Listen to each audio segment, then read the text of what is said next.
Hello दोस्तों, आप लोगों का स्वागत है H2O स्टडी चैनल में। आज हम लोग पढ़ रहे थे unit and dimension unit and dimension and it's measurement. तो यूनिट डायमेंशन के बारे में पढ़े, मेजरमेंट के भी बारे में पढ़े।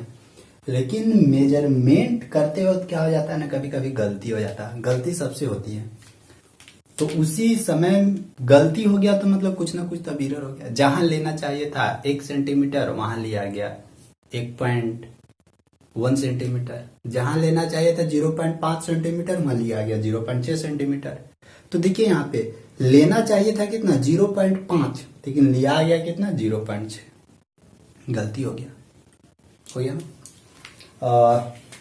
इसी तरह का बहुत तरह का गलती होगा हम लोग का। फिजिकल क्वांटिटी कुछ भी मेजरमेंट कीजिएगा ना, तो कुछ ना कुछ एरर तो होगा ही होगा कुछ ना कुछ, या तो और किसी ना किसी वजह से, या तो खुद के वजह से गलती हो जाएगा। लिखना चाहिए कुछ तो लिखा गया कुछ, टेंशन में थे, प्रेशर था सब जगह से। लिखना चाहिए था 0.25 और लिखा गया 0.27।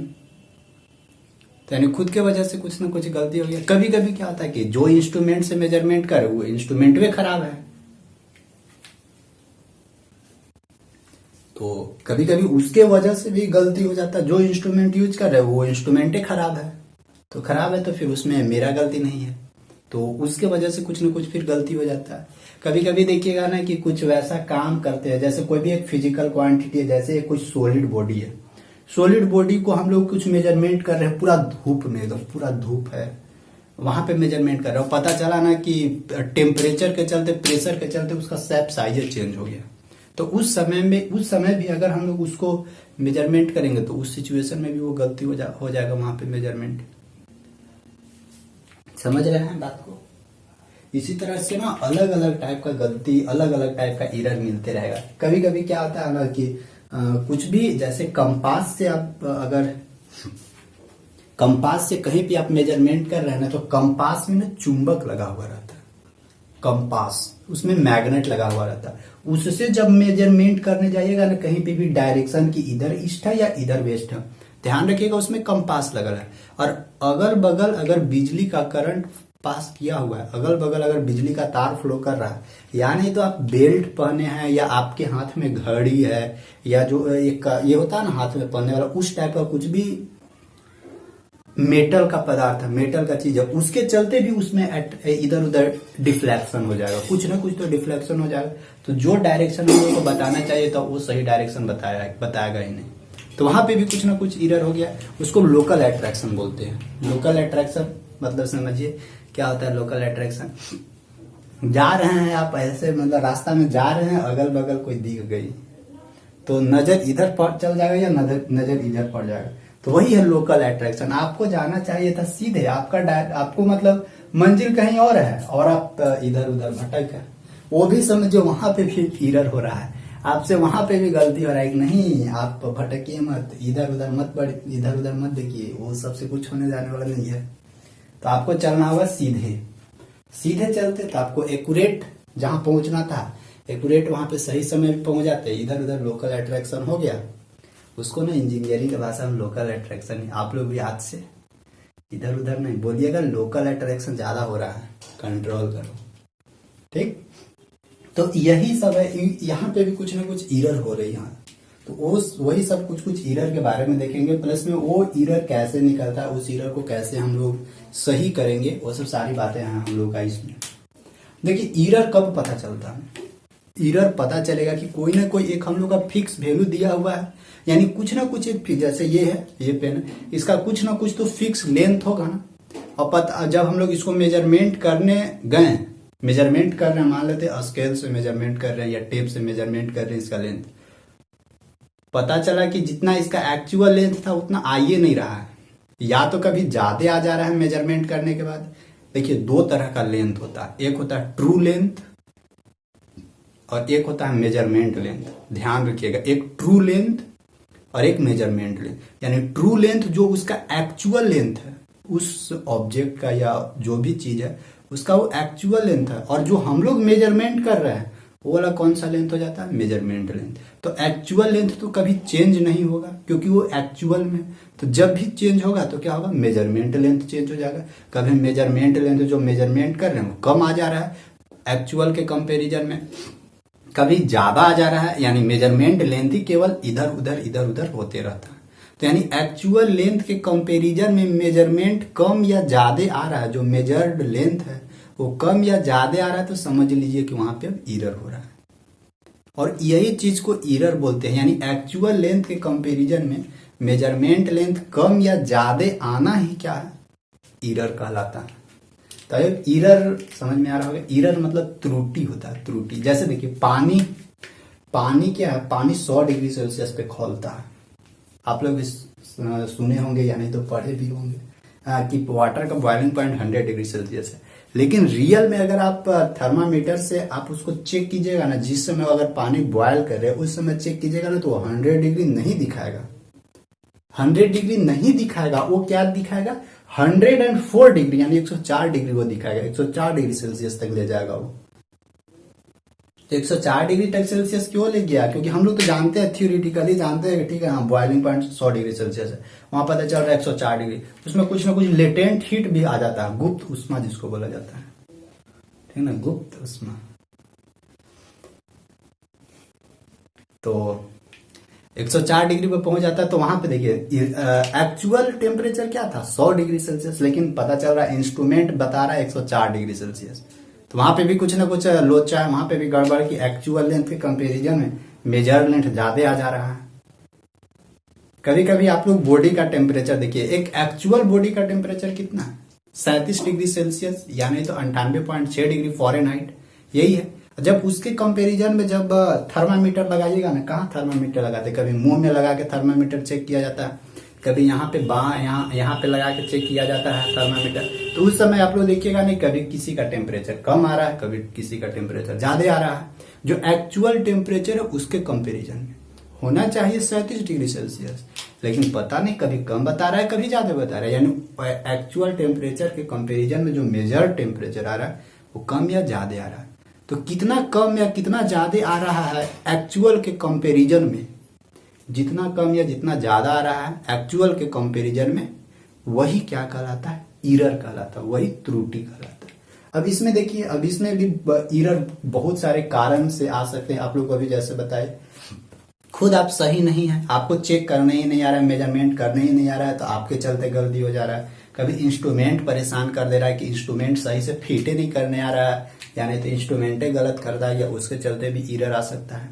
जैसे कि ड्राइंग में मिनी ड्राफ्टर आप लोग के पास, सबके पास होगा, मिनी ड्राफ्टर में बहुत लोगों को यही होता है कि मिनी ड्राफ्टर तो खरीद लेते हैं, लेकिन पता चलता है बाद में कि मिनी ड्राफ्टर में एरर है।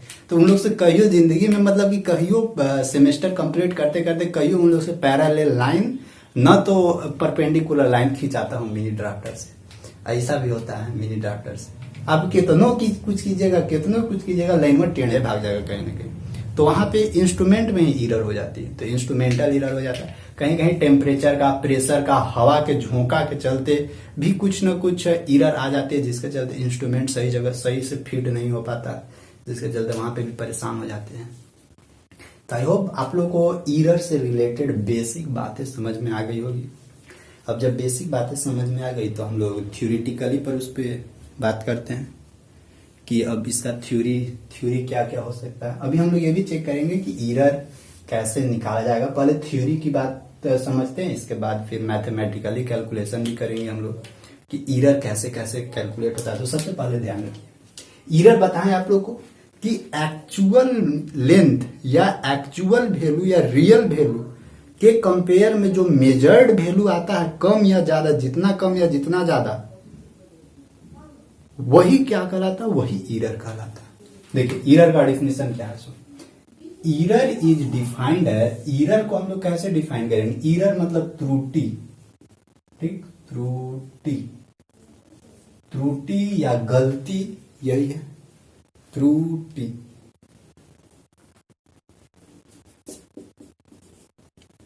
त्रुटि गलती लिखा गया, हिंदी नहीं थी, ठीक था।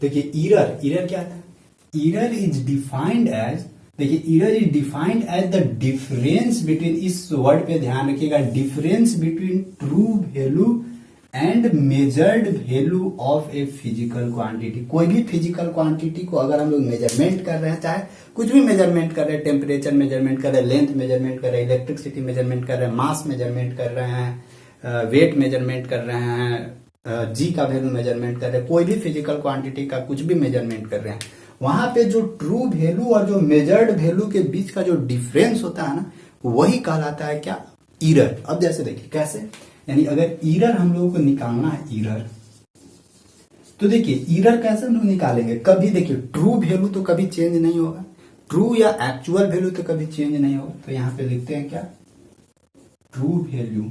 देखिए इस जगह पे ना बहुत लोगों को कंफ्यूजन हो जाता है, देखिएगा अच्छा से, ट्रू वैल्यू में से हम लोग क्या करते हैं, हमेशा ट्रू वैल्यू के ही कंपेरिजन में मेजर्ड वैल्यू या ज्यादा या कम आएगा।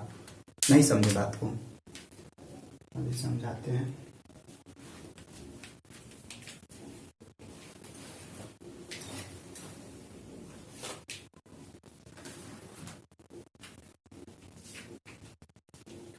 जुगाड़ तो दिख नहीं रहा है, देखिए ऐसे ही समझिए ना, नहीं ऐसे मत, चलिए ऐसे ही समझिए बात को, क्या बोलना चाह रहे हैं। जैसे देखिए ये हम लोग का क्या है, एक लेंथ है, इसका कुछ ना कुछ है रियल वैल्यू आएगा, ट्रू वैल्यू, इसका कुछ ना कुछ तो अपना ट्रू लेंथ होगा, ट्रू लेंथ यहाँ लिख दिया। जब हम लोग इसको स्केल से मेजरमेंट करने लगे, तो मेजरमेंट किए ना, तो पता चला ना कि स्केलवा यहीं तक था, इन्हें स्केलवा टोटल था, तो स्केलवा मतलब यहीं तक था, तो देखिए मेजरमेंट वैल्यू क्या, कुछ कम मेजरमेंट कर रहे हैं, यानी तो यहीं तक मेजरमेंट करते तो कुछ ना कुछ उसमें ईरर आ गया, यानी पूरा अच्छा से हम लोग को मेजरमेंट नहीं हो पाया, तो वो ईरर हो गया। तो देखिए ट्रू वैल्यू में से अगर हम लोग मेजर्ड वैल्यू घटा दें, यानी ट्रू वैल्यू में से मेजर्ड वैल्यू घटा दे, तो वही जितना भी आएगा वही क्या कहलाएगा, ईरर कहलाएगा। अब जैसे देखिए ऐसा भी हो सकता है कि मेजर्ड वैल्यू इस ट्रू वैल्यू के कंपैरिजन में ज्यादा आ जाए, मेजर्ड वैल्यू ऐसा भी हो सकता है इस ट्रू वैल्यू के कंपैरिजन में कम आ जाए। तो ध्यान रखिएगा ट्रू वैल्यू तो कभी भी चेंज नहीं होगा, जब भी चेंज होगा तो मेजर्ड वैल्यू भी चेंज होगा, मेजरमेंट जो की है वो वाला वैल्यू। आई होप दिख रहा होगा आप लोग को, ये तो पता चलेगा बाद में ना कि दिखिए नहीं रहा है, अब हम सब कवर करवा दिए।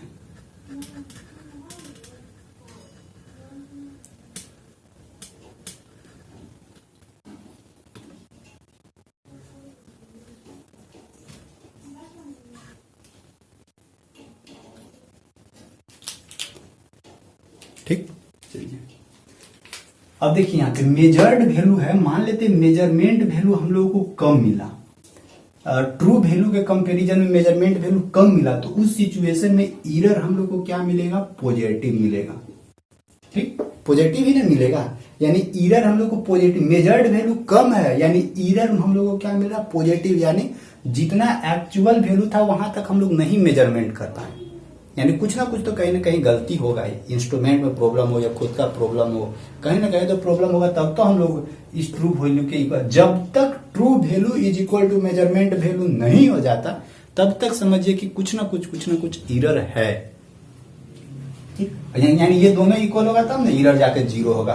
तो देखिए जब ट्रू वैल्यू, जब मेजर्ड वैल्यू ट्रू वैल्यू के कंपैरिजन में कम, ये वाला कम रहेगा, उस सिचुएशन में ईरर पॉजिटिव ही आएगा। और मान लेते मेजर्ड वैल्यू ज्यादा आ गया, तो मेजर्ड वैल्यू ज्यादा कहने का मतलब कि ट्रू वैल्यू के कंपैरिजन हम लोग ज्यादा मेजरमेंट करते, पता चल रहा है कि ट्रू वैल्यू यहाँ से यहीं तक था, हम लोग ज्यादा माप दिए, यहाँ से यहाँ तक पहुंचा दिए। ठीक ना, जैसे कि देखिए ये एक्चुअल लेंथ था यहाँ से यहाँ लेके यहाँ तक, लेकिन जब मेजरमेंट करने लगे तो हम लोग यहाँ से लेके यहाँ तक मेजरमेंट कर दिए, तो ये वाला क्या था हम लोग का, ये ट्रू वैल्यू था ऊपरे वाला, और ये वाला क्या है मेजरमेंट। तो मेजर्ड वैल्यू हम लोग को क्या आ गया, ज्यादा आ गया। जब मेजर्ड वैल्यू ज्यादा आ गया तो ट्रू वैल्यू में से मेजर्ड वैल्यू घटाएंगे, तो उस सिचुएशन में क्या हम लोग को मिलेगा, मेजर्ड वैल्यू ज्यादा हो गया, यानी यहाँ पे माइनस मिलेगा। ठीक ना, तो आई होप यहां तक समझ में आ गया होगा। देखिए ईरर बराबर आप ऐसे भी निकाल सकते हैं, मेजर्ड वैल्यू में से ट्रू वैल्यू घटा सकते हैं, कैसो घटाइए कोई फर्क नहीं पड़ेगा, बशर्ते कि ध्यान रखना है कि ट्रू वैल्यू कभी भी चेंज नहीं होगा। ट्रू वैल्यू कभी भी चेंज नहीं होता है। ऐसे कंपेयर किया जाता है हमेशा ट्रू वैल्यू के साथ, क्योंकि ट्रू वैल्यू रहेगा उसी से ना आप, अगर कोई सच्चा इंसान है, सच्चा आदमी, उसी से ना आप झूठा को कंपेयर कीजिएगा। यहाँ चलो चलो एकड़ कंपेरिजन में तो झूठ बोलता है, या इसके कंपेरिजन में तुम कमजोर हो। अगर कंपेयर करना है तब, नहीं तो कंपेरिजन कोई जरूरी नहीं है रियल लाइफ में या हम लोगों को या पढ़ाई से रिलेटेड। बस अपना मस्त से पढ़ते रहिए बिंदास, कोई जरूरी नहीं है किसी से कंपैरिजन करने का कि हम तेज है तो तू बोलता रहे, तो थोड़ा सा नहीं बन रहा है, थोड़ा सा नहीं बन रहा है ये क्वेश्चन, हम ये बना दिए हैं। कोई जरूरी नहीं है भाई साहब, तू बना लिया ठीक है, तू बना लिया बहुत तेज है, हम नहीं बनाए, हम बोलते रहे बस काम करता। इस तरह का मजा रहता है। नहीं तो एक आध होते हैं ना, नहीं टेंशन में आ जाएंगे, अरे सारे बना लिया हमसे नहीं बन रहा। तो देखिए वहां पे टेंशन नहीं आना है, खुद को टेंशन, खुद को डिप्रेशन में मत ले जाइए। वहां पे ये थोड़ा सा सोचिएगा नहीं वो मेहनत किया होगा, कभी भी तो मेहनत किया होगा, या तो पहले मेहनत किया होगा या अभी मेहनत कर रहा है, तब जाके उससे काम हो रहा है, उससे वो बन जा रहा है क्वेश्चन। आपसे नहीं बन रहा है, इसका रीजन है, आप रीजन पकड़िएगा। ये नहीं कि डिप्रेशन में आप पहुंच गए, डिप्रेशन में चले जाइएगा ना, पूरा सोचने लगेगा ना, तो कुछ नहीं हो पाएगा। फिर पता चलेगा कि जो 4 वर्ड पढ़ भी सकते थे ना, वही नहीं, वो भी नहीं पढ़ पाए आप। इसलिए टेंशन नहीं लेना, एकदम चिल रहिए। हाँ ठीक है कि भाई साहब वो पढ़ लिया, वो मेहनत किया, वहां तक पहुंचा, ठीक है, हम भी मेहनत करना शुरू करते हैं। अरे आज से करना शुरू करेंगे, कि वो पीछे कुछ हुआ नहीं हुआ उससे कोई मतलब नहीं है। आज से मेहनत करना शुरू करेंगे। समय थोड़ी ना पार हुआ, कितना समय हुआ है, अभी तो स्टार्ट ही हुआ है। हम आज से ही मेहनत करना शुरू करेंगे, शुरू से बस स्टार्ट करेंगे। लेक्चर देखेंगे, अच्छे अच्छे से लेक्चर देखेंगे, बुक से सॉल्यूशन करेंगे, पीडीएफ से सॉल्यूशन करेंगे, पहुंचेंगे क्यों नहीं उसके बराबर। ऐसे सोचना है, निगेटिव चीज कभी दिमाग में नहीं लाने देना, ठीक है। तो कुछ समझ में आया होगा। चलिए ईरर यहाँ तक तो समझ में आ गया। तो ध्यान रखना है ईरर क्या होता है। Error is defined as the difference between true value and measured value of a physical quantity. कोई भी फिजिकल क्वांटिटी का ट्रू वैल्यू में से मेजरमेंट वैल्यू घटाने के बाद जो भी डाटा आएगी, या प्लस में या माइनस में है, तो वही उसका क्या होता है, ईरर होता है। उतना ही हम लोग को त्रुटि है। यानी देखिए अगर प्लस में ईरर आ रहा है तो पक्का है कि हमको उसको बराबर लाने के लिए कुछ माइनस में देना होगा। यानी प्लस में इधर आ रहा है, कहने का मतलब कि मेजर्ड वैल्यू ज्यादा हो गया। नहीं, प्लस में आ रहा है तो मेजर्ड वैल्यू कम हो गया, यानी कम हो गया, इसका मतलब कि अभी तक सुन हमको और थोड़ा दूर जाना था, मेजरमेंट और करना था, तब जाके इक्वल होता।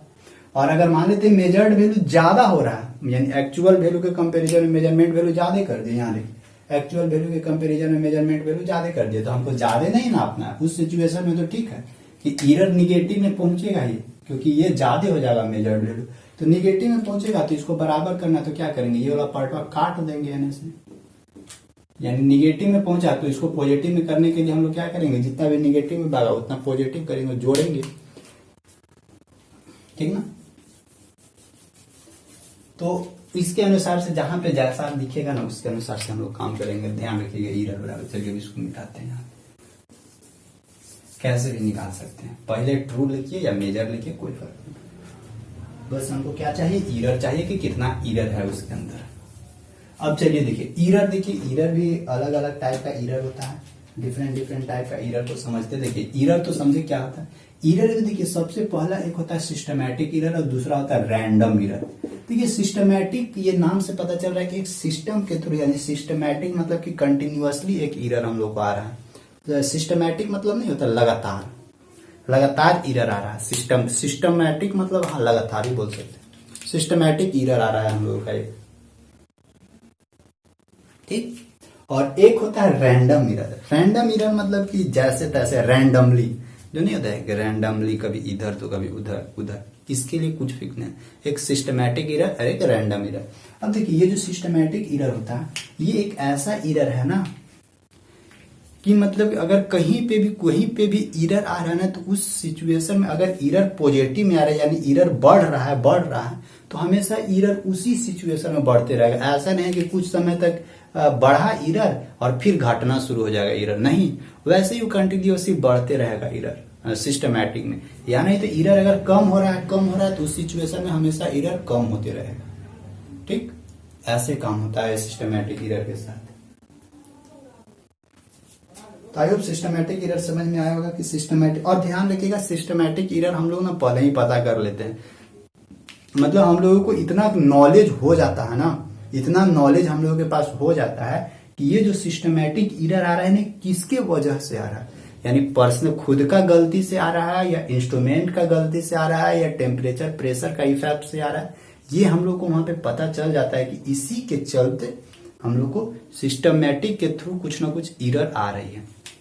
और रैंडमली एरर में नहीं पता चलता है ना कि कौन सा कारण है, किसके कारण है कि हम लोगों को ऐसे ऐसे रैंडमली एरर आ रहा है, किसके कारण, इसमें कारण पता नहीं चलता। अभी देखते हैं एक एक करके। देखिए सिस्टमेटिक एरर क्या था। सिस्टमेटिक एरर बोलता है हम लोगों को कि these error are due to known, these error are due to no, या these error are due to none and definite causes. यानी ये जो एरर है सिस्टमैटिक एरर है, ये सिस्टमैटिक एरर हम लोग समझ रहे हैं कि ये किसके चलते आ रहा है, ड्यू टू नॉन, यानी कौन सा रीजन है, कौन सा कारण है, किसके चलते ये आ रहा है। एंड डिफिनिट काउजेज मतलब कि डिफिनिट इसका एक ना फिक्स कारण हो सकता है, और वही कारण है, उसी के चलते कुछ ना कुछ रैंडम एरर होता है। वो क्या कारण हो सकता है बताएं तो अभी, क्या कारण हो सकता है, या तो इंस्ट्रूमेंटल एरर हो सकता है, कहीं ना कहीं इंस्ट्रूमेंट में एरर होगा, उसके थ्रू गलती हो रहा है, उसके थ्रू सिस्टमैटिक एरर आ रही है। अभी आप लोगों को बताते हैं, या तो पर्सनल एरर हो सकता है, या error due to external causes, error due to imperfection बताएंगे अभी वहां। यानी तो इसका देखिए यह क्या हो सकता है, error whose causes are not, यानी वैसा गलती जिसका कारण हम लोग समझ रहे हैं, हम लोग समझ रहे हैं कि हाँ इसी के चलते कुछ ना कुछ हो सकता है, यानी यही सब कोई ना कोई कारण है जिसके चलते सिस्टमैटिक एरर हो सकता है। ताकि अब सिस्टमैटिक एरर हम लोग को पहले ही से पता चलता है कि इस तरह से हम लोग उसको, मतलब सिस्टमैटिक एरर हम लोग को पहले ही से पता चलता है कि इस तरह से एरर आ सकता है। जैसे ना आप लोग घर में देखिएगा कि जब घर में लड़ाई झगड़ा होता है ना दो भाइयों के बीच में, ओहो ठीक है, तो उस समय देखिएगा ना जब जमीन उमीन का बंटवारा होता है ना, तो उस समय देखिएगा एक अमीन को बुलाया जाता है, और अगर अमीन से आप लोग सेट कर लीजिएगा ना तो वो आपको ना हमेशा और हमेशा फायदा में रखेगा। उन लोग कैसे करता है, उन लोग यही काम करता है सिस्टमैटिक एरर। अगर आपको ज्यादा चाहिए और उसको कम चाहिए ना तो आप उससे मिल लीजिए, वो और किसी को पता तक नहीं चलेगा ना कि भाई साहब हमारे ज्यादा खींचा गया और उन्हें कम कैसे चल गया, किसी को एक रत्ती भर पता नहीं चलेगा। इस तरह से उन लोग काम करता है। सिविल इंजीनियरिंग में ना ये सब सारा चीज सिखाया जाता है सिविल इंजीनियरिंग में, कि कैसे मतलब कि कैसे जमीन को मेजरमेंट करना, कैसे जमीन को नापना, किधर कितना बढ़ा देना और किधर कितना घटा देना है ना, वो सारा खेल हो जाता है इंस्ट्रूमेंट पे। वो उसको बोला जाता है जरीब, जो कड़ी होता है ना, कड़ी ऐसे रहता है, ऐसे करके जोड़ा हुआ रहता है, ऐसे ये होता है कड़ी। इसी का तो सारा खेला है, समझे क्या होता है, यही है इंस्ट्रूमेंटल एरर। और वहां पे जानबूझ के नहीं करता है वो अमीन, वो अगर किसी से उसको माल मटेरियल मिल चुका है ना तो भाई साहब आपको मस्त बम बम कर देगा। पहले बाद में जो भी हो, लड़ाई झगड़ा जो भी होना होगा पता चलेगा कि वो भी एक अमीन अपना बुला लेगा, तब वो भी अमीन बुलाएगा तो पता चलेगा आपका वाला जमीन होने खींचा गया। ये सब खेल होता है यहीं पे, यही है एरर। और इस खेल से बचने के लिए आप लोगों को अलर्ट रहना होगा उस जगह पे, नहीं तो फिर नहीं हो पाएगा।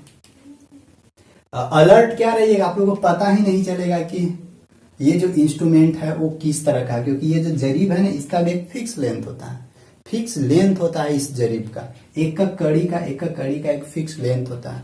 उसके अंदर बॉल टाइप का रहता है, कटोरा टाइप का रहता है, उसका भी फिक्स लेंथ और फिक्स डायमीटर होता है। तो वो सब आप लोगों को पता रहेगा तब ना आप पता कर पाइएगा कि हाँ जमीन कने कितना घुस रहा है और कने कितना नहीं घुस रहा है। सो तो ऐसे ही होता है जमीन का नपाई। और उसी में जो अमीन को पैसा, या जो भी मतलब अमीन जिसके पक्ष में है उसके पक्ष में जमीन ज्यादा निकल जाता है, जिसके पक्ष में अमीन नहीं है उसके पक्ष में थोड़ा कम पहुंच पाता है। इस चीज देखते होंगे आप लोग गांव घर में, ये सबसे बहुत सारा मतलब लफड़ा होते रहता है। तो इसीलिए जब भी आप लोग मेजरमेंट करवाइएगा तो कुछ वैसा जानकार को सामने रखिएगा, यानी तो जो कुछ पढ़ लिख लिए इंजीनियरिंग के फील्ड में है वे लोग के सामने रखिएगा ना, तो उन लोग कभी भी इधर उधर नहीं होने देंगे। उन लोगों को पता है ना कि कहाँ पे अमीन परेशान करता है, कहाँ पे ले जाके वो कने जमीन निकाल देगा और कने जमीन घुसा देगा ना, और आप लोग वहां ना खूब भीड़ लगा हुआ रहेगा, लेकिन किसी को कुछ नहीं पता चलेगा, रत्ती भर नहीं कि भाई साहब इन्हें जमीन ज्यादा कर दिया, इन्हें जमीन कम कर दिया, कोई आवाज भी नहीं उठा सकता। ये सब खेल होता है। यही है ईरर, क्योंकि एक तरफ ज्यादा घुस गया, एक तरफ कम घुस गया। होना चाहिए था दोनों तरफ बराबर बराबर, तो भाई ज्यादा घुस गया, एक तरफ कम मिल गया, तो वहां पे ईरर तो आ ही गया। तो अब वही है ईरर। देखिए, और वो ईरर क्या था, हम लोग को पहले ही से पता था कि हाँ भाई साहब हम ऐसे करेंगे तो इन्हें ज्यादा घुसेगा, उन्हें कम घुसेगा। तो एक तरह से हम लोग बोल सकते हैं। और वहां पे खेल किसका होता है? खेल होता है इंस्ट्रूमेंट का। इंस्ट्रूमेंट का खेल होता है, इंस्ट्रूमेंट से सारा काम हो जाता है। तो चलिए देखते हैं यहाँ पे। देखिए, ये जो सिस्टमैटिक ईरर है, ये सिस्टमैटिक ईरर कैसे कैसे हम लोग पता करेंगे कि ये सिस्टमैटिक ईरर इसके चलते रहा। देखिए, सिस्टमैटिक ईरर पहला एक इंस्ट्रूमेंटल ईरर के चलते हो सकता है। इंस्ट्रूमेंटल ईरर के चलते, क्योंकि देखिए आप एक ही इंस्ट्रूमेंट से बार बार मेजरमेंट कर रहे हैं, पता चलेगा ना ये जरीबा का लेंथ ज्यादा रहेगा ना, तो इन्हें जितना मेजरमेंट किए, इतना मेजरमेंट किए, इतना मेजरमेंट किए। अब पता चला कि एक्चुअल लेंथ कुछ और था, पेपर पे कुछ और लिखा हुआ है, और जमीनवा क्या था, वही वाला लेंथवा के चलते जमीनवा क्या आ गया, थोड़ा सा और बढ़ गया। देखिए, जो पेपर पर लेंथ था वो यहाँ से यहाँ तक था, इतना ही हमको जमीन चाहिए। लेकिन जब मेजरमेंट करने गया तो वो क्या कर दिया, ये यहाँ से यहाँ तक क्या था, एक्चुअल लेंथ था। इसको अच्छे से थोड़ा सा समझिएगा, नहीं तो लेंदी हो जाता है ज्यादा। ये एक्चुअल लेंथ था, जब मेजरमेंट करने गया तो घुस गया थोड़ा सा ऐसे, क्योंकि ये जो जरीब था ना, ये जो उसका इंस्ट्रूमेंट था, उसका जो कड़ी का लंबाई था ना, वो बढ़ गया। कैसे बढ़ गया, इसका भी रीजन समझिए। देखिए, उन लोग ना हमेशा वैसे ही नापते मेजरमेंट करते रहता है, कभी इन्हें खींचेगा, कभी उन्हें खींचेगा, और धूप में ले जाते हैं उन लोग। तो वो तो एक्चुअल लेंथ पे वो फिट किया हुआ था जरीब उन लोगों का, जमीन का मेजरमेंट करने वाले का। तो वो एक्चुअल अब लेंथ रहा ही कहाँ, कैसे आप बोल सकते हैं कि नहीं रहा। इसका रीजन है क्योंकि देखिए, हमेशा वो मेटल का बना होता है, उसको दोनों तरफ साइड से धर के खींचिएगा तो फिक्स है कि कुछ ना कुछ उसका लेंथ बढ़ेगा ही बढ़ेगा, कुछ ना कुछ लेंथ बढ़ेगा। उतना धूप में मेजरमेंट होता है, टेम्परेचर के चलते भी उसका लेंथ इंक्रीज होगा। तो जब लेंथ इंक्रीज हुआ तो पता कहाँ, अब जब एक्चुअल जो लेंथ था वो लेंथ मेजरमेंट ही नहीं होगा, लेकिन हम लोग उसको एक्चुअल मान के मेजरमेंट कर रहे हैं। तो एक्चुअल मान के हम लोग मेजरमेंट कर रहे, पता चला कि इतना ही हम लोग का जमीन, कागज पे तो इधर उधर नहीं होगा, वहां पे तो जो है वही लिखा हुआ रहेगा। तो होना चाहिए था जमीन एक्चुअल इतना, लेकिन जब मेजरमेंट करने का तो यहाँ से अब जमीन हो गया इतना, यानी इतना हम लोग बेनिफिट में होगा। तो बेनिफिट में होगा, लेकिन इसको हम लोग फिजिक्स के भाषा में क्या बोलेंगे, ये हम लोग का ईरर आ गया, ईरर आ गया, ठीक है। और यही है ईरर। तो यही सब समझना है। तो इंस्ट्रूमेंटल ईरर समझ में आ गया कि इंस्ट्रूमेंट में खराबी हो गया, इंस्ट्रूमेंट में खराबी हो गया, तो जिसके चलते ईरर आ गया। अब जैसे पानी वाला टेम्परेचर बताया था, थर्मामीटर के साथ भी ऐसे होता है, पता चलता है कि 100 डिग्री सेल्सियस पे, थ्योरेटिकली तो जानते हैं कि पानी 100 डिग्री सेल्सियस पे खौलता है, लेकिन जब थर्मामीटर लगा के देखिएगा तो 104 डिग्री दिखाएगा। आपका बॉडी का टेम्परेचर या मेरा बॉडी का टेम्परेचर एक्चुअल कितना है, 37 डिग्री सेल्सियस, एक नॉर्मल टेम्परेचर चाहिए, लेकिन मेजरमेंट करके देखिए 37 डिग्री कभी भी नहीं बताएगा। आप लोग घड़ी देखिए ना, छोड़िए ना उतना, कहाँ इधर उधर भटक रहे। सबके घर में घड़ी, घर में ये नहीं है, आपका 2 घर 3 घर अगर अगले बगल होगा ना, यानी तो आपके घर में जितना भी घड़ी होगा ना, दीवार घड़ी, वो सब घड़ी का टाइम देखिएगा। कोई भी घर का मतलब जितना भी घड़ी है ना, सब घड़ी में कोई भी ऐसा घड़ी नहीं है ना कि सब में आपका एक्चुअल टाइम चल रहा है। कुछ ना कुछ 1 मिनट 2 मिनट का आगे पीछे इधर उधर जरूर देखने को मिलेगा। तो वो भी क्या है, वो भी इंस्ट्रूमेंटल एरर है, वहां पे भी एरर है। तो एरर बहुत जगह होता है। और एरर मतलब क्या, थोड़ा माइनर चीज अगर कुछ ना कुछ एक्चुअल से माइनर चीज इधर उधर हो गया तो वो एरर के अंदर आ जाएगा। तो आई होप एरर से रिलेटेड आप लोगों को कुछ बुझा रहा होगा, समझे। तो इंस्ट्रूमेंटल एरर समझे, अभी इसका डेफिनेशन लिख देंगे। पर्सनल एरर क्या होता है, देखिए अब पर्सनल एरर को समझते हैं। ये सिस्टमैटिक एरर का एक टाइप बोल सकते हैं, या इसी सब के चलते सिस्टमैटिक एरर होता है। ये भी इसका काउजेज है, कारण है ये सब। अब देखिए पर्सनल एरर अब क्या हो सकता है। पर्सनल एरर सारा चीज हम लोग को ठीक ठाक मिला हुआ है, मतलब इंस्ट्रूमेंट भी ठीक है, लेंथ भी मेजरमेंट करने वाला ठीक है, कोई टेम्परेचर भी उतना नहीं है, आराम से नॉर्मल टेम्परेचर वहां पे जाकर मेजरमेंट कर रहे हैं, सारा चीज आपके पास है। और पता चल रहा है कि अब आप ही को मेजरमेंट नहीं करने आ रहा है। जब हम ही को मेजरमेंट नहीं करने आ रहा है तो कैसे हम बोल सकते हैं कि ये मेजरमेंट मेरा किया हुआ सही है। तो यानी आप वहां पे गलती हो गया तो पर्सनल एरर उसी को बोला जाता है कि जो मेरे चलते या आपके चलते, इधर नहीं इधर करके बोले, मेरे चलते या आपके चलते जो गलती हो जा रहा है ना लेंथ में या मेजरमेंट करने में, तो उसको बोलते हैं एरर। अब भाई नहीं, अब पढ़ने समय पढ़े नहीं और एक एक वहां कैसे घूस दे के बन गए इंजीनियर।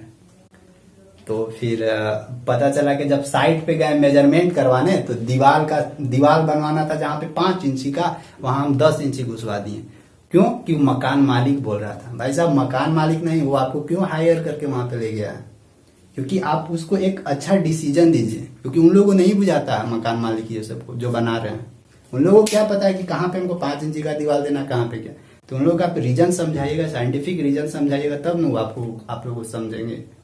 और पता ही नहीं है तो फिर ऐसे ही बन गया। तो यही सब रीजन होता है, यही है पर्सनल एरर कि जहां जो भी होना चाहिए था वो हो नहीं रहा है। या तो आप मतलब आप ही में ना गलती है, आप ही में गलती है, तब तो कुछ सही से नहीं हो पा रहा है। इसलिए अपने आप को पहले सुधारना होगा। तो वैसे एरर को क्या बोलते हैं लोग? Personal error. चलिए एक आगे क्या है? Error due to external causes. ये क्या है? Error due to external causes. इसका रीजन समझिए यहाँ पे। ये कैसे हो सकता है? ये टेम्परेचर के चलते इफेक्ट पहुंचा सकता है, या प्रेशर के चलते इसमें इफेक्ट पहुंचाए, या नहीं तो कहीं पे विंड हवा हुआ पूरा आ गया, हवा तूफान बारिश ये सब के चलते आ गया। तो उसके चलते जहां पे भी एरर होता है उसको हम लोग बोलते हैं error due to external causes. जैसे देखिए इसको समझिए, पता चल रहा है कि हम लोग फील्ड में वर्क कर रहे हैं, फील्ड में वर्क कर रहे थे, फील्ड में काम कर रहे थे। अब इंस्ट्रूमेंट का तो नाम लेते हैं इंस्ट्रूमेंट का टोपोग्राफिक, ये टेक्निकल वर्ड हो जाएगा, टेक्निकल नाम हो जाएगा। आप लोग अभी थोड़ा अच्छा ठीक है, मान लेते हैं ऐसे ही समझिए। मान लेते हैं हम लोग फील्ड में काम कर रहे हैं, फील्ड में काम कर रहे थे, कुछ वैसा स्केल से टेप से मेजरमेंट कर रहे हैं। मान लेते हैं टेप ले रहे हैं, वो जो कपड़ा वाला टेप होता है ना, उससे मेजरमेंट कर रहे हैं। पता चला अचानक से बारिश आ गया, अचानक से बारिश आ गया, और फिर बारिश में ही हम लोग क्या कर रहे हैं? काम कर रहे हैं, और वही टेपुआ से मेजरमेंट कर रहे हैं। तो क्या पहले जो मेजरमेंट वैल्यू दे रहा था और बारिश के समय या बारिश के बाद जो मेजरमेंट वैल्यू देगा, क्या दोनों में सेम होगा? नहीं होगा सेम। क्यों? क्योंकि बारिश के बाद वो टेपुआ सिकुड़ जाएगा, ठंडा जाएगा। तो जब सिकुड़ जाएगा तो आप सोचिएगा कि नहीं, पहले वाला जो मेजरमेंट दे रहा था वही वाला भी देगा। और उससे दोनों को या तो कभी आपको फायदा होगा या सामने वालों को फायदा होगा। तो फिर वहां पे भी कुछ ना कुछ एरर आ गया। तो उसको हम लोग क्या बोलते हैं? ऐसे एरर को error due to external causes. Temperature का भी इफेक्ट पड़ सकता है, प्रेशर का भी इफेक्ट पड़ सकता है, विंड का भी इफेक्ट पड़ सकता है, किसी भी चीज का इफेक्ट पड़ सकता है। चलिए एरर ड्यू टू इम्परफेक्शन, ये क्या होता है? Error due to imperfection. आप लोगों ने हर एक पॉइंट को अच्छे से डील कर दे रहे हैं। एरर ड्यू टू इम्परफेक्शन, देखिए इसको कैसे हम लोग, ये कैसे एरर है, कैसा ये एरर है? देखिए एरर ड्यू टू इम्परफेक्शन कैसा एरर है? ये एक ऐसा एरर है ना कि जहां देखिए क्या होता है ना, ये सब ना बेवकूफी वाला ही एरर है। जैसे देखिए एक होता है ना, कहावत है, एक होता है ना कि हसुआ के ब्याह में खुरपी का गीत। ऐसे ही शायद कोई कहावत है कि मतलब शादी हो रहा है किसी का, तो वहां पे खुशी वाला गीत चलना चाहिए ना। तो वहां पे जो मरने के बाद जो सैड सॉन्ग होता है ना, वो वाला वहां पे चल रहा है। यही चीज है ये वाला, कि यानी कुछ भी काम कर रहे हैं, कहीं पे हम लोग मेजरमेंट कर रहे हैं ना, तो वो मेजरमेंट करने चाहिए हम लोग का मान लेते हैं कहीं पे लेंथ मेजरमेंट करना, ये है लेंथ मेजरमेंट करना, ठीक। लेंथ मेजरमेंट करना तो हम लोग क्या करेंगे? या तो टेप लाएंगे, या नहीं तो कुछ भी मेट्रिक स्केल कुछ लाएंगे, उससे ना मेजरमेंट करेंगे। यानी लेंथ इसी से ना मेजरमेंट होगा। ये तो थर्मामीटर से तो मेजरमेंट नहीं होगा ये लेंथ। तो यही है कि लेंथ, हम लोगों को काम करना है कुछ और हम लोग इंस्ट्रूमेंट लेके जा रहे हैं कुछ और। तो वैसे एरर को क्या बोलते हैं हम लोग? Error due to imperfection. तो आई होप समझ में आया होगा यहाँ तक। 4 गो एरर आप लोग को बता दिए, systematic error, instrumental error, personal error, error due to external causes, error due to imperfection, ठीक। अब देखिए इसके साथ साथ सिस्टमैटिक एरर के साथ साथ रैंडम एरर था। रैंडम एरर एक ऐसा एरर है ना, जो एरर हम लोगों को पता नहीं है, पता नहीं चलता है ना कि कैसे ये एरर आ रहा है, रैंडम एरर कोई उसका रीजन। जैसे सिस्टमैटिक एरर को तो पता है क्या, लेकिन ये सब के चलते कुछ ना कुछ एरर आ रहा है, वैसे एरर को हम लोग सिस्टमैटिक एरर के अंदर में ये सब को रखते हैं। अब रैंडम एरर अब पता ही नहीं चल रहा है रैंडम एरर कैसे आ रहा है, इसका कोई कारण नहीं हम लोग को पता, इसीलिए लिखा हुआ error whose causes are unknown, जिसका कारण हम लोगों को पता ही नहीं, जिसका कारण अननोन है। तो ऐसे एरर को हम लोग क्या बोलते हैं, रैंडम एरर। वैसे एरर को रैंडम एरर, जैसे देखिए जैसे रैंडम एरर को कैसे हम लोग पकड़ेंगे, जैसे मान लेते हैं कि इंस्ट्रूमेंट ये सब सही है और ये कोई हम लोग का एक लेंथ दिया हुआ है, ऐसे वायर दिया हुआ है। वायर का जब डायमीटर हम लोग डायमीटर मेजरमेंट कर रहे हैं ना, डायमीटर, तो डायमीटर या तो वर्नियर कैलिपर से या फिर स्क्रू गेज से मेजरमेंट करेंगे।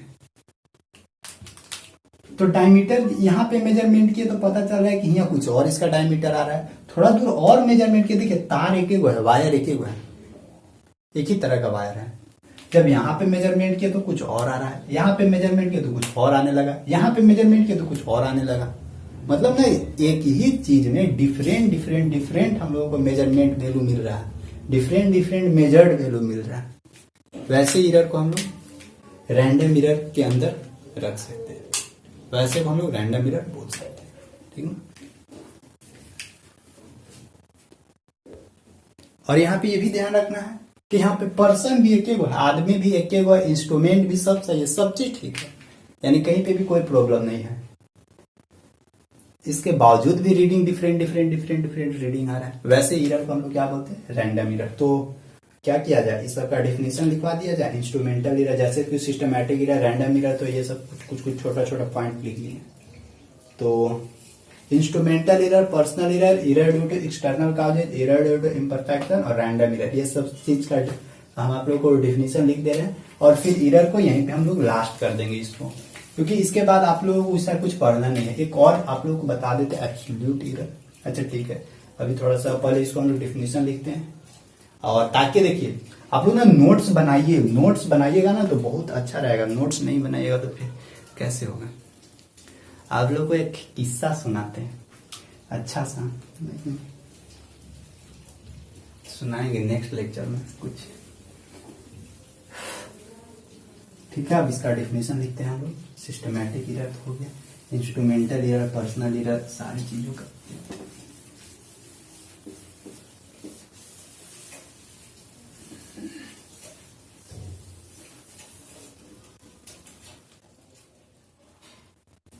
देखिए हम लोग एक एक करके डेफिनेशन सबका देखते हैं। सबसे पहला इंस्ट्रूमेंटल एरर।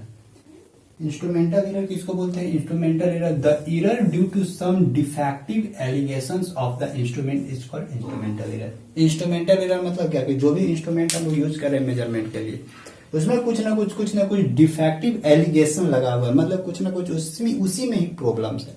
या तो मैन्युफैक्चरिंग प्रॉब्लम हो सकता है, या नहीं तो मैन्युफैक्चर ठीक से किया है तो उसको अच्छे से सेटअप करने नहीं आ रहा है, तो वो भी बोल सकते हैं। अच्छे से सेटअप नहीं तैयार करने आ रहा है तो उसको हम लोग बोलेंगे इंस्ट्रूमेंटल एरर, ठीक। देखिए अब पर्सनल एरर क्या था, पर्सनल एरर सब लिख लीजिएगा, नोट डाउन कर लीजिएगा अपना जो भी नोट्स बना रहे हैं।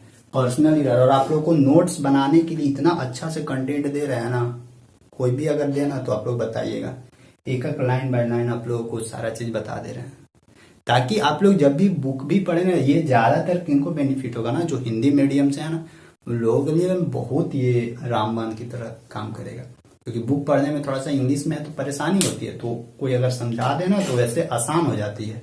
इसीलिए आप लोग को देखते हुए ये सब सारा चीज कर दे रहे हैं, ठीक। थोड़ा सा हमको मेहनत करना पड़ता है ज्यादा, लेकिन आप लोग को अच्छा चीज देने की कोशिश करते हैं।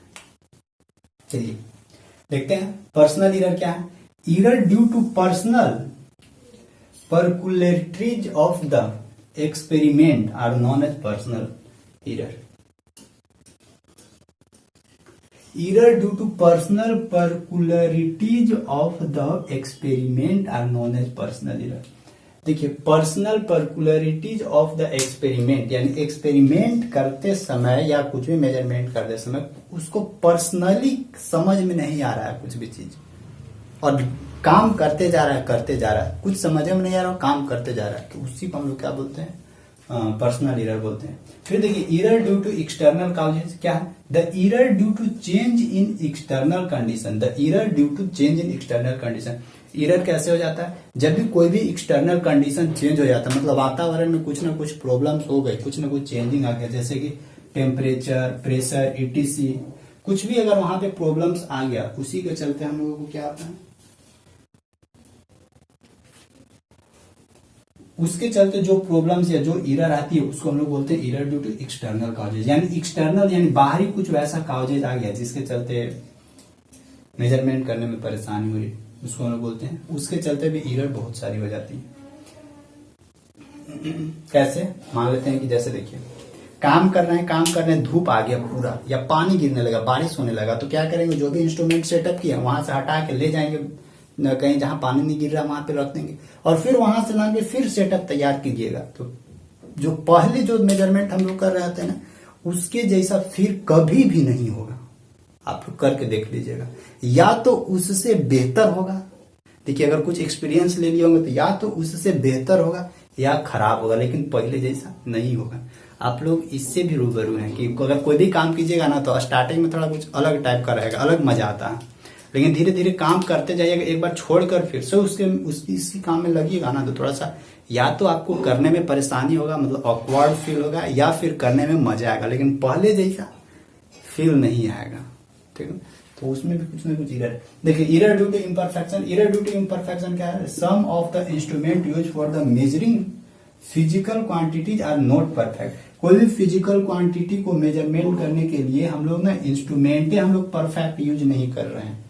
जो फिजिकल क्वांटिटी था उसके लिए मेजरमेंट कुछ और करना था और इंस्ट्रूमेंट कुछ और लेके जा रहे हैं, तो वैसे नहीं फिट बैठता, तो उसको हम लोग क्या बोलते हैं, एरर ड्यू टू इम्परफेक्शन। जैसे देखिए आप लोग क्या करते हैं, नट बोल्ट खोलते होंगे ना, कहीं पे भी अगर नट बोल्ट लगाया हुआ होगा तो वहां पे क्या करते हैं, नट बोल्ट लगाया हुआ रहता है, वहां पे आप लोग करते होंगे ना कि अच्छा चलो ये रिंच नहीं इधर रहा तो दूसरा का नंबर वाला लगा के देखते हैं, मतलब कि जो जरूरी है वो लगा नहीं रहे हैं और दूसरा लान लान के पूरा घुसा के जबरदस्ती कर रहे हैं, कभी स्लिप कर जा रहा है तो कभी, तो वो सब एरर थोड़ा बहुत है। यानी तो इलेक्ट्रिक का काम करे, पता चल रहा है कि तार कहीं और सटाना था, इसमें तार जोड़ना था, और ऐसे करके तो पता चल रहा है कि इसमें तार जोड़ दिए, पता चला सब शॉर्ट सर्किट हो गया। तो यहाँ पे भी क्या इसको बोल सकते हैं, एरर ड्यू टू इम्परफेक्शन। या नहीं तो यहाँ पे ये भी आ सकता है पर्सनल एरर, क्योंकि खुद का एरर है। अगर नहीं कि तो आप जानते हुए गलती कर रहे हैं, तब तो भाई उसको नहीं मजा से, तो उसके अंदर ये आएगा ना, एरर ड्यू टू इम्परफेक्शन आ जाएगा। तो आई होप एरर से रिलेटेड आप लोगों को समझ में आ गया होगा, सारा डेफिनेशन हम आप लोगों को लिख दिए।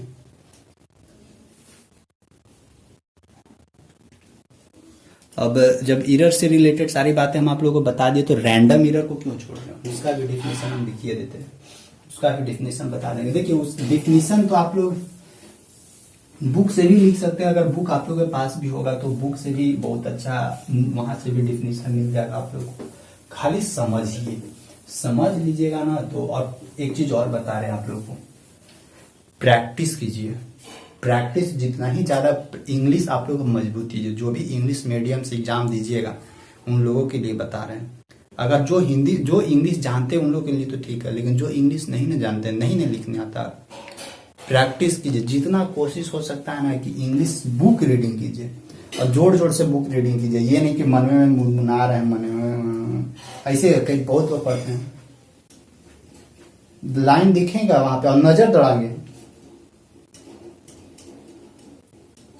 ऐसे करते हैं बहुत लोग, एकदम वैसे नहीं पढ़िए, समझे, नहीं तो कोई धीरे धीरे पढ़ेंगे, और ऐसे नहीं पढ़ना है, जोर जोर से पढ़िए, ऐसा पढ़िए कि जो बगल में पढ़ रहा हो परेशान हो जाए, ठीक ना, तभी कुछ समस्या का निदान होगा, हिंदी से इंग्लिश में कन्वर्ट हो जाएगा, कुछ घुसेगा दिमाग में। लेक्चर देख लिए, मान लेते हैं ये लेक्चर आप लोग देख लिए, या स्टार्टिंग वाला फर्स्ट से सेकंड सब लेक्चर देख लिए, जो भी लेक्चर देखते हैं वो चीज आप बुक में जाकर पढ़िए, वही चीज आप बुकवा में पढ़िए ना, और जब बुकवा में पढ़ लेते हैं तो उसको एक बार फिर से अब लिखने की प्रैक्टिस कीजिए। और एक चीज और कि बुक जिस समय रीडिंग करते होंगे ना, तो उस समय आप लोग को मेन पॉइंट मिलता होगा, वो वाला पॉइंट के ना नोट डाउन कर लीजिए, एगो कोई कॉपी में, एगो स्पेशल रख लीजिए कॉपी, कि जब भी वो पॉइंट मिले तो आराम से नोट डाउन, वैसे शॉर्ट नोट्स बन जाता है। एक ही चीज को बार बार रिपीट कीजिए ना, सारा ठीक सब ठीक हो जाएगा, सारा सही हो जाएगा।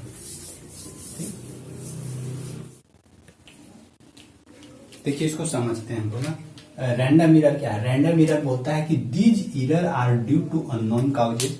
इसका हम लोग को कोई पता नहीं कि किस कैसे होता है ये, तो ये कैसे होता है? Due to unknown causes. Unknown कोई कारण है, वो पता नहीं कौन सा कारण के चलते ऐसे होता है, तो रैंडम एरर हम लोग को बोलते हैं these error are due to unknown causes. देखिए अब इसको एक्सपेरिमेंट करते हैं। इन एन एक्सपेरिमेंट, एक एक्सपेरिमेंट में पाया गया क्या कि इवन द सेम पर्सन, ध्यान रखिएगा, इवन द सेम पर्सन, आदमी एक एक है और काम भी एक एक चीज पर हो रहा है।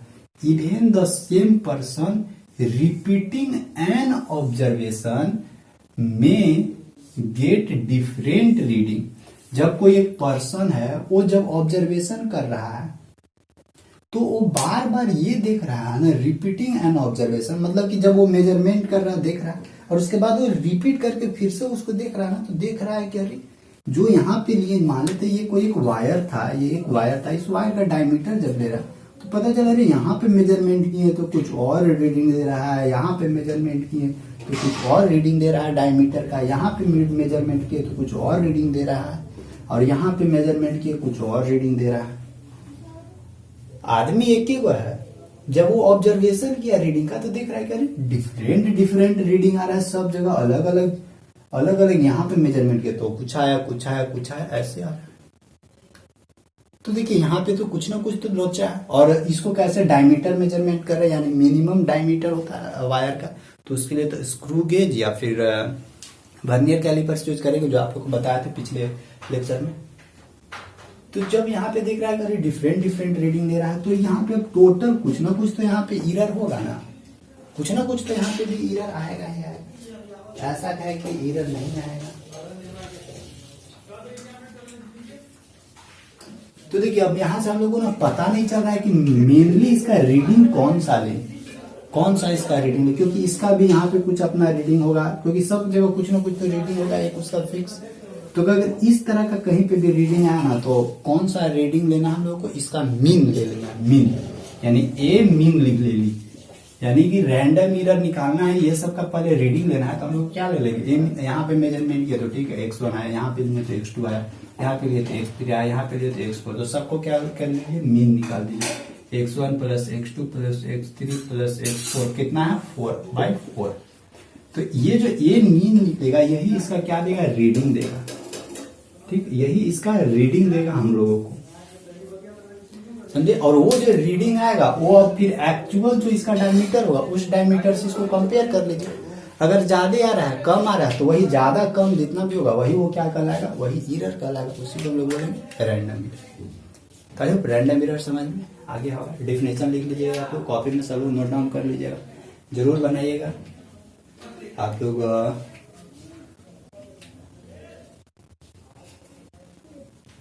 जरूर कॉपी में नोट्स बनाइएगा, ठीक ना।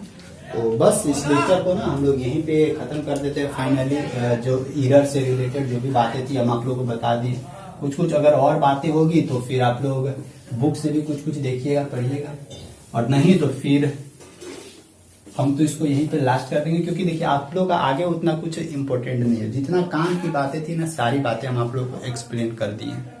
तो सारी बातें एक्सप्लेन कर दी यहाँ से। अच्छा था आप लोग का एरर, टाइप्स ऑफ एरर ध्यान रखिएगा, क्या किस किस टाइप का एरर होता है, यहाँ से एग्जाम में पूछेगा, तो ये सब लिखने के लिए ध्यान रखना है। तो आप लोग का ना यूनिट फर्स्ट फाइनली क्या हो चुका है? खत्म हो चुका है। यूनिट फर्स्ट द एंड हो गया हम लोग का। फिर यूनिट सेकेंड यानी चैप्टर सेकेंड थर्ड, और फिर हम लोग नेक्स्ट लेक्चर जो हम लोग का आएगा वो सेकेंड चैप्टर पे रहेगा बेस्ड। तो सेकेंड चैप्टर में जो भी हम लोग का मोशन से रिलेटेड है, फोर्स से रिलेटेड है, वेक्टर से रिलेटेड है, तो वो सब हम लोग नेक्स्ट टॉपिक में पूरा अच्छे से डील करेंगे। फर्स्ट चैप्टर आप लोगों का 4 या 5 लेक्चर हो चुका है इसका। अगर नहीं देख पाया तो आप लोग सीरीज से एक जगह बैठ के और आराम से एकदम धैर्य रख के देख लीजिए, देखिए, समझिए, पढ़िए, और बुक से भी रीडिंग कीजिएगा, क्योंकि बुक लेक्चर देखने से केवल नहीं होगा, बुक भी रीडिंग करना होगा। ठीक, बस, थैंक यू। बाय।